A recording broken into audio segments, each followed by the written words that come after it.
Hi friends, welcome to my channel. ఈరోజు HDFC bank credit cards గురించి చెప్తాను. So HDFC bank credit cards కూడా నేను ప్రొవైడ్ చేస్తాను. సో ఎవరికైనా నీడ్ ఉంది, ఎవరైనా అప్లై చేయాలి అనుకుంటే నా నెంబర్ కింద డిస్క్రిప్షన్లో పెడతాను. సో నా నెంబర్ కాంటాక్ట్ చేయండి. సో మీరు ఏ స్టేట్లో ఉన్నా కానీ మనం చేయొచ్చు అనమాట. క్రెడిట్ కార్డ్ అనేది పాన్ ఇండియా లెవెల్లో నేను చేస్తుంటాను. సో క్రెడిట్ కార్డ్కి కావాల్సిన డీటెయిల్స్ నేను చెప్తుంటాను, చూడండి.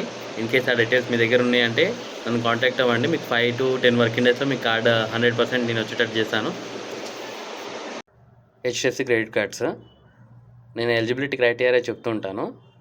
సిబిల్ వచ్చేసి 730 అబోవ్ ఉండాలి. 730 అబోవ్ ఉంటే కార్డ్ 100% వచ్చే ఛాన్స్ ఉంటుంది. 720, 710 ఉన్న వాళ్ళకు కూడా వస్తుంది, కానీ రేర్ కేసెస్లో అప్రూవల్ అవుతుంది. అది ఆ కస్టమర్ ప్రొఫైల్ మంచిగా ఉంది అని అనుకుంటే 710, 720 సిబిల్ వాళ్ళు కూడా అప్రూవల్ వస్తుంది.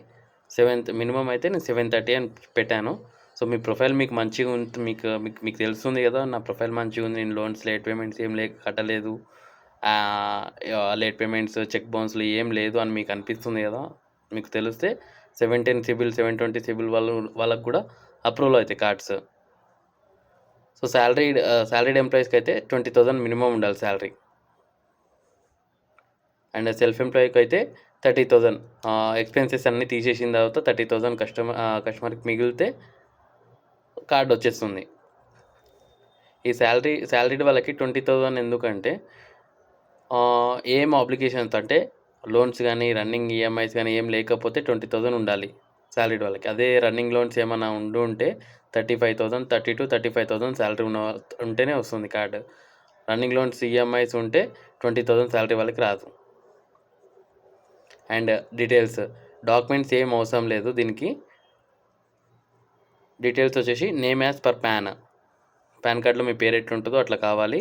And Aadhaar register mobile number అంటే మీకు ఆధార్ కార్డ్కి ఏదైతే లింక్ అయిన నెంబర్ ఉంటుందో మొబైల్ నెంబర్ అది కావాలి.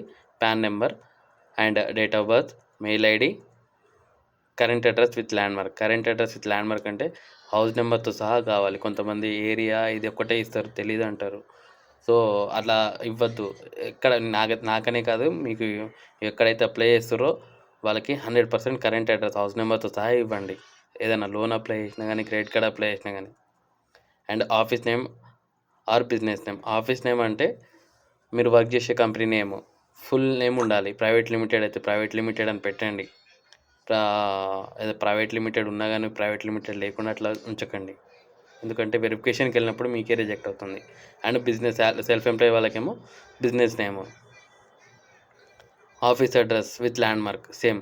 ఆఫీస్ అడ్రస్ కూడా ఫుల్ అడ్రస్ కావాలి. డోర్ నెంబర్ కానీ, సర్వే నెంబర్ కానీ, ప్లాట్ నెంబర్ కానీ ఏదో ఒకటి ఉంటుంది కదా.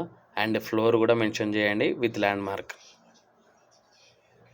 సెల్ఫ్ ఎంప్లాయీ వాళ్ళకైతే బిజినెస్ అడ్రస్. శాలరీ కూడా కావాలి. ఆధార్ నెంబర్ కావాలి. అండ్ ఆధార్ నెంబర్ వెరిఫికేషన్ అయిపోయిన తర్వాత ఆధార్ వెరిఫికేషన్ ఓటీపీ వస్తుంది. ఆధార్ వెరిఫికేషన్ ఓటీపీ చెప్పగానే మీకు అప్లికేషన్ నెంబర్ జనరేట్ అయిపోతుంది. అండ్ మదర్ నేమ్ ఈ 11 డీటెయిల్స్ కావాలి. ఈ 11 డీటెయిల్స్ మ్యాండేటరీ. ఈ 11 డీటెయిల్స్ ఉంటే క్రెడిట్ కార్డ్ అనేది ప్రాసెస్ చేయొచ్చు వితౌట్ డాక్యుమెంట్లలో. ఇది నా నెంబర్. మీకు ఎవరికైనా రిక్వైర్మెంట్ ఉంటుంటే హెచ్డిఎఫ్సిలో క్రెడిట్ కార్డ్, సో నా నెంబర్కి కాల్ చేయండి. మీరు ఏ స్టేట్లోనా నేను చేసేస్తాను. మీరు బ్యాంక్కి వెళ్ళాల్సిన అవసరం లేదు. అండ్ ఏ ఏజెంట్ని కలవాల్సిన అవసరం లేదు. సో నేనే చేస్తానన్నమాట. సో ఈ డీటెయిల్స్ ఉంటే సరిపోతుంది నాకు. నా నెంబర్కి వాట్సాప్ ఉంది, అవైలబుల్లో ఉంటాను. సో నేను పాన్ ఇండియా లెవెల్లో చేస్తుంటాను.